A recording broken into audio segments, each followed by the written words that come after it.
السلام علیکم ورحمۃ اللہ وبرکاتہ۔ اسلام کی دنیا میں خوش آمدید۔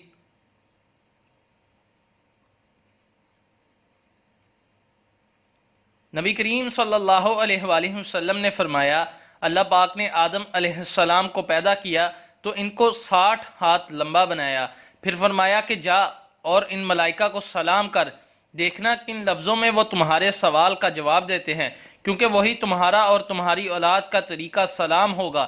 آدم علیہ السلام گئے اور کہا السلام علیکم، فرشتوں نے جواب دیا السلام علیکم ورحمۃ اللہ، انہوں نے ورحمۃ اللہ کا جملہ بڑھا دیا۔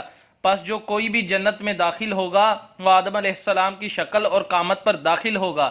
آدم علیہ السلام کے بعد انسانوں میں اب تک قد چھوٹے ہوتے رہے۔ مزید معلومات کے لیے اسلام کی دنیا چینل سبسکرائب کریں اور بیل آئیکن پر کلک کریں۔ سوالات، جوابات اور اصلاح کے لیے ہمیں واٹس ایپ کریں یا میل کریں۔